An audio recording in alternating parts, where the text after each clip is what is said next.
Hello guys, welcome to the channel simplified classes. मैं हूं प्रथम और आज हम लोग करने वाले हैं क्लास 11th का फिफ्थ चैप्टर कॉम्प्लेक्स नंबर। तो इस चैप्टर को स्टार्ट करने से पहले मैं आपको थोड़ा सा इसका इंट्रोडक्शन दे देता हूं कि हम लोग 10th में पढ़ के आ चुके हैं कि अगर हमें एक क्वाड्रेटिक इक्वेशन दे रखा है A X square plus B X plus C, तो उसका डिस्क्रिमिनेंट निकालना हम सबको आता है। वो निकलता है बी स्क्वायर माइनस 4ac। इसके 3 केसेस होते हैं। अगर हम लोग 10th की बात करें तो 10th लेवल पे सिर्फ 2 होते हैं, और जो तीसरा केस होता है वो हमें इस साल पढ़ना है। दोस्त तो हम पढ़ के आ चुके हैं, ये बस एक रिकैप की तरह मैं आपको बता रहा हूँ कि केस 1 कि अगर डिस्क्रिमिनेंट की वैल्यू 0 हो तो हमें पता है कि जो रूट्स होते हैं, तो जो रूट होते हैं वो होते हैं, एक होता है पहला रियल और होते हैं डिस्टिंक्ट रूट निकल के आते हैं। वही अगर जब d इज इक्वल्स टू 0 तो आते हैं रियल एंड इक्वल रूट। भले वही जब d लेस देन 0 होता है, तो ये किसी भी 10th के बच्चे को नहीं पता होगा, ये 11th में ही आता है कि ये होता है इमेजिनरी रूट। और ये पूरा का पूरा कंसेप्ट हम समझने के लिए ये चैप्टर बना हुआ है, और इस चैप्टर का नाम है कॉम्प्लेक्स नंबर। तो अब इसको आइए इसके डेफिनेशंस पे थोड़ा गौर करते हैं। तो यहाँ पे लिखा हुआ है here according to definition root of -1 is equals to iota. बहुत सिंपल सी बात है कि यहाँ पे जब हम लोग -1 का रूट करेंगे तो इन्होंने एक टर्म दे दिया आयोटा। अब तक आपने कभी भी रूट के अंदर माइनस साइन नहीं देखा होगा, ये पहली बार है। तो इस टर्म को हम लोग बोलते हैं आयोटा। ये आई से रिप्रेजेंटेड होता है। बस इसमें इतना तक ही जानने की बात है। अब हमने एक बार क्योंकि आयोटा डिफाइन कर लिया, iota to the power 1 define कर लिया, तो अब हम लोग iota to the power anything, मतलब हम लोग कुछ भी iota to the power 100, 1000, 10,000, lakh, कुछ भी हम डिफाइन कर सकते हैं। कैसे, चलिए देखते हैं। सबसे पहले जब आयोटा डिफाइन हो गया तो मैं आयोटा स्क्वायर बताता हूँ कैसे डिफाइन हुआ। आयोटा स्क्वायर क्या हुआ, iota multiplied by iota. Iota की वैल्यू थी रूट ऑफ -1, तो जब आप रूट ऑफ -1 का स्क्वायर करेंगे तो ये रूट से रूट कट जाएगा, यहाँ आ जाएगा -1, इसीलिए इसका आंसर आ गया -1। अब देखते हैं आयोटा क्यूब कैसे निकला है। आयोटा क्यूब हमें पता है कि यहाँ पे इसको हम लिख सकते हैं iota into iota square. Iota square की वैल्यू मैंने यहाँ से उतार के कॉपी कर दी, ये हो गया -1। So the answer is minus iota. Iota to the 4 देखते हैं अब क्या है। आयोटा टू द पावर 4 को हम लोग लिख सकते हैं iota square multiplied by iota square, and iota square की वैल्यू है -1 और दूसरी आयोटा स्क्वायर की भी है -1, तो -1 मल्टीप्लाइड बाई -1 1। बस अगर आपको इतनी बात समझ आ गई है तो अब iota to the power anything जो मैं बोल रहा था वो निकाल सकते हैं। कैसे, ये देखिए।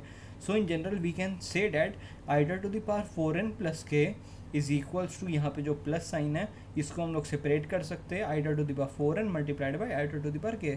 बहुत सिंपल सी प्रॉपर्टी है, आई होप सो आपको पता होगी। तो ये जो iota to the power 4n है, ये वाला जो चीज़ है इसको हम लोग 1 लिख सकते हैं। Iota to the power 4n is equals to 1, पर लेकिन एक कंडीशन है कि n should belongs to integer. n अगर फ्रैक्शन हुआ तो नहीं, अगर n को ये ज़रूरी है कि ये n should be an integer, so this value will become iota to the power k। इस तरीके से हम लोग iota to the power anything निकाल सकते हैं। अब देख लेते हैं कि इसमें एक लास्ट टर्म है मल्टीप्लिकेटिव इन्वर्स। तो सबसे पहले मैं आपको साफ साफ बताया तो मल्टीप्लिकेटिव इन्वर्स होता क्या है। कोई भी अगर हमें कॉम्प्लेक्स नंबर अगर गिवन है, फॉर एग्जांपल z, अगर z हमें कॉम्प्लेक्स नंबर गिवन है और उसका हमें मल्टीप्लिकेटिव इन्वर्स निकालने बोल रखा है क्वेश्चन के अंदर, तो हम लोग इस तरीके से निकालेंगे कि हम लोग एक कॉम्प्लेक्स नंबर ढूंढेंगे इस तरीके से कि जब उसको हम लोग मल्टीप्लाई करेंगे उस वाले कॉम्प्लेक्स नंबर से, गिवन कॉम्प्लेक्स नंबर से, तो 1 आ जाए। यही होता है मल्टीप्लिकेटिव इन्वर्स, और इसको डिनोट किससे करते हैं, z इन्वर्स से। बस इसके अंदर इतना ही समझने लायक था। अब हम लोग एक्सरसाइज 1 के तरफ आगे बढ़ सकते हैं। तो देखो बच्चों, यहाँ पे जब तक हम लोग क्वेश्चन नहीं करेंगे तब तक कुछ नहीं होने वाला। तो स्टार्ट करते हैं पहले क्वेश्चन से। तो पहला क्वेश्चन है, express each of the complex number given in exercise 1 to 10 in a form of a plus iota b. ये जो a प्लस आइटा बी का जो फॉर्म है, इसको आप काफ़ी जगह देखेंगे स्टैंडर्ड फॉर्म, या फिर यहाँ पे लिख भी सकते हैं स्टैंडर्ड फॉर्म। यहाँ पे इसको स्टैंडर्ड फॉर्म क्यों बोलते हैं, मैं आपको थोड़ा सा याद दिलाता हूँ कि हम लोग 10th में पढ़ते थे ये सब। ये जो रूट वाले जो टर्म पढ़ते थे उसमें हम लोग उसमें हम लोग कभी भी रूट को डिनोमिनेटर में नहीं छोड़ते थे, अगर आपको याद है तो। सेम कहानी यहाँ पे, हम लोग कभी भी आयोटा को डिनोमिनेटर में नहीं छोड़ते, हमेशा इसको न्यूमिनेटर में रखना पड़ता है। ये एक रूल है, जैसे हमने वहाँ पे एक था वैसे कि यहाँ पे हम, तो काफ़ी हद तक एक एनालॉजी मिल जाती है बच्चों को। और उसी के साथ स्टार्ट करते हैं फर्स्ट क्वेश्चन के साथ। तो यहाँ पे 5 आए मल्टीप्लाइड बाय -3 आयोटा बाई 5, तो बहुत सिंपल है, 5 से 5 कटा और ये बच गया -3 multiplied by iota square. Iota square की वैल्यू मैंने आपको पहले बता रखी है, आयोटा स्क्वायर की वैल्यू होती है -1, so -3 multiply by -1 is equals to 3। पहला आंसर हो गया। अब करते हैं सेकंड क्वेश्चन। सेकंड क्वेश्चन किस तरीके से कि iota to the power 9 plus iota to the power 19, ये सेम उस कंसेप्ट पे बेस है जो मैंने बताया था iota to the power 4n plus K वाला कंसेप्ट। तो इसमें भी iota to the power 4 into 2 plus 1 हम लोग लिख सकते हैं 9 को, और iota to the power 4 into 4 plus 3 लिख सकते हैं आईटा टू द पावर 19 को। तो बस इसी के साथ यहाँ पे आयोटा बन गया ये, और ये बन गया आयोटा क्यूब। अब यहाँ पे बहुत आसानी से हम लोग कॉमन ले सकते हैं आयोटा को हमने जैसे ही कॉमन लिया ये बन गया 1 प्लस आयोटा स्क्वायर, और 1 आयोटा स्क्वायर की वैल्यू में पता है -1, so 1 - 1 multiplied by iota is equal to 0। बस ये क्वेश्चन यहाँ पे खत्म हो गया। अब बढ़ते हैं हम लोग थर्ड क्वेश्चन की तरफ। थर्ड क्वेश्चन में ये है कि आईटा टू द पावर -39, सो ये हो गया, जैसे ये -39 है तो ये हो गया 1/39। बहुत सिंपल सी बात है, इसमें कोई वो नहीं है। अब इसमें एक मूव ये लगाना पड़ेगा हमें कि आयोटा ऊपर नीचे मल्टीप्लाई करना पड़ेगा हमें, ठीक है। जैसे हम लोग ऊपर नीचे मल्टीप्लाई करेंगे तो नीचे जब हम लोग आयोटा मल्टीप्लाई करेंगे तो ये हो जाएगा आयोटा टू द पावर 40, और न्यूमरेटर में बन जाएगा आयोटा। और ये पहले से हमें पता है कि आयोटा टू द पावर 40 की वैल्यू होती है 1, तो ये न्यूमरेटर में सिर्फ और सिर्फ आई बच गया, बस इतना ही है इसके अंदर। अब हम लोग बढ़ते हैं फोर्थ क्वेश्चन की तरफ। फोर्थ क्वेश्चन में क्या है, 3 multiplied by 7 plus 7 iota plus iota 7 plus iota 7, ठीक है, ब्रैकेट के अंदर है। अब ब्रैकेट खोल लेते हैं सबसे पहले तो ये क्या हो गया 21 plus 21 iota plus 7 iota plus 7 iota square, ये यहाँ पे मैंने यहाँ लिख दिया है। अब हम लोग देख लेते हैं कि जो आयोटा वाले टर्म्स है उनको एक साथ, और जो विदाउट आयोटा वाला टर्म है इनको एक साथ। अब ये जो टर्म है ये विदाउट आयोटा वाला टर्म है, और ये जो टर्म है ये भी विदाउट आयोटा वाला टर्म है। ये आपको दिख रहा होगा, ये विदाउट आयोटा क्यों है, क्योंकि ये -1 बन जाएगा। So 21 - 7 is equals to 14, and 21 + 7 is equals to 28, ये वैल्यू आ गई यहाँ पे। बढ़ते आगे फिफ्थ क्वेश्चन की तरफ। तो 1 minus iota minus bracket of -1 plus 6 iota या आयोटा 6 एक ही बात है। तो फिर अब इस क्वेश्चन में क्या करना है, सीधे सीधे ब्रैकेट खोल दीजिए, और जो आयोटा वाले टर्म है उनको एक साथ, और जो विदाउट आयोटा वाले टर्म है उनको एक साथ, बस उससे ज़्यादा कुछ नहीं। सो 1 minus iota, so minus minus will become plus, and -6 iota यहाँ पे हो गया। सो 1 + 1 विल बिकम 2, एंड -7 आयोटा, बस ये यहाँ पे हो गया। अब सिक्स क्वेश्चन पे जाते हैं। सिक्स क्वेश्चन पे क्या है, 1/5 + 2 आयोटा बाई 5 -4 + 5/2 आयोटा, ठीक है, बहुत सिंपल सा क्वेश्चन है। इसमें भी जो मैंने आपको पहले बता दिया था, बस इसमें वही काम करना है कि जो आयोटा वाले टर्म एक साथ, विदाउट आयोटा वाला टर्म अलग अलग। तो यहाँ पे 1/5 -1/4, यहाँ पे +2/5 -5/2 आयोटा, बहुत सिंपल है। इसको लीजिएगा 1 - 20/5 इज इक्वल्स टू -19/5, और इसको सॉल्व करने पे -21/10 आयोटा, बस इससे आगे कुछ नहीं। अब ये भी बहुत मेसी सा ये जो चीज़ है इतना बड़ा सा, इसमें भी करना कुछ नहीं है, बस आपको ब्रैकेट खोलना है, और जो सेम आयोटा वाले टर्म्स को एक तरफ, और जो विदाउट आयोटा वाले टर्म्स है उनको एक तरफ। तो देख लेते हैं किस किस टर्म में आयोटा नहीं है। तो 1/3 में आयोटा नहीं है, 4 के अंदर आयोटा नहीं है, ये जो है -4/3 इसके अंदर आयोटा नहीं है। तो बस इसको एक साथ ले लेना है हमें, और जो बचे हुए बाकी उनको अलग अलग। सो 1/3 आ गया, यहाँ पे 4 था, 4 यहाँ पे आ गया, और ये -4/3 हो गया यहाँ पे पॉजिटिव के साथ। सेम काम यहाँ पे किया है हमने, और जो फाइनल आंसर आ गया जब आप एडिशन और सब्सट्रैक्शन करेंगे तो ये आ गया 4/3 + 5 आयोटा बाई 3, ये हमारा फाइनल आंसर है। अब हम लोग देखते हैं नेक्स्ट क्वेश्चन की तरफ। तो ये 1 minus iota to the power 4। अब इसमें काफ़ी बच्चे अटक सकते हैं क्योंकि उन्होंने वो a + b to the power 4 की आइडेंटिटी के बारे में सोचेंगे, पर लेकिन ऐसा सोचने की ज़रूरत है नहीं अगर थोड़ा और दिमाग लगाया जाए तो, क्योंकि बच्चों को ज़्यादातर a + b का होल स्क्वायर की आइडेंटिटी पता होती है, a + b का होल क्यूब की आइडेंटिटी पता होती है, पर a टू द पावर 4 की आइडेंटिटी पता नहीं होती है। जिन्होंने बाइनोमियल थ्योरम पढ़ लिया तो उनको तो पता होगी, पर लेकिन मैं कह रहा हूँ उसको लगाने की कोई ज़रूरत ही नहीं है। अगर आप इसको इस तरीके से लिख दें 1 माइनस आयोटा का होल स्क्वायर मल्टीप्लाई बाय उसका स्क्वायर, तो इससे भी काम चल जाएगा, इसमें कोई दिक्कत की बात नहीं है। अगर आप पहले इसका स्क्वायर करके फिर इसका स्क्वायर करेंगे तो वो ज़्यादा इजी ही पड़ेगा, आपको बाइनोमियल थ्योरम तक जाने की कोई ज़रूरत नहीं है। तो यहाँ पे जैसे ही होगा ये, तो 1 माइनस आयोटा का होल स्क्वायर अगर मैं इस पर आइडेंटिटी लगाऊँ तो ये होगा 1 का square plus iota square -2 iota. अब आयोटा स्क्वायर की वैल्यू क्या होती है -1, तो -1 और 1 cancel, so this will become -2 iota का होल स्क्वायर। -2 आयोटा का whole square will become 4 iota square की वैल्यू होती है -1, so it will become -4, done, okay. 1/3 + 3 iota का होल क्यूब, तो ठीक है, इसमें आप बिल्कुल लगा सकते हैं कि a + b का होल क्यूब, ये हम लोग 8-9 से पढ़ते आ रहे हैं। a + b का होल क्यूब की आइडेंटिटी ये होती है a³ + b³ + 3a² b + 3b² है, बस इससे ज़्यादा और कुछ नहीं।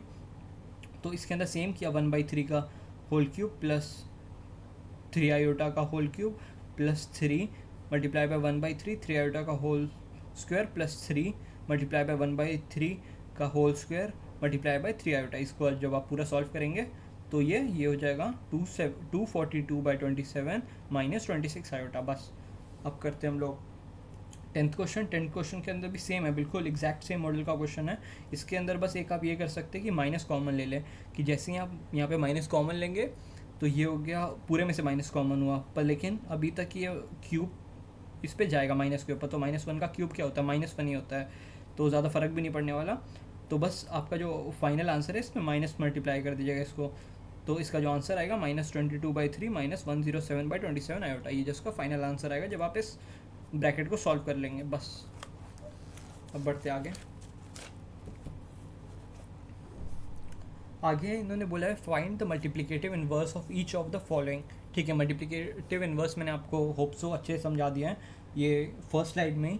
तो देखते हैं अब क्या है यहाँ पे। सिंपल जो अपना ट्रेडिशनल मैथ्स का होता है, let the multiplicative inverse be z मैंने बोल दिया मल्टीप्लिकेटिव इन्वर्स है, तो जब उसकी according to definition z multiply by the given complex number should be 1, तो ये मैंने z ले लिया और फिर इसको मैंने डिनोमिनेटर में ले गया, z is equals to 4 - 3 iota.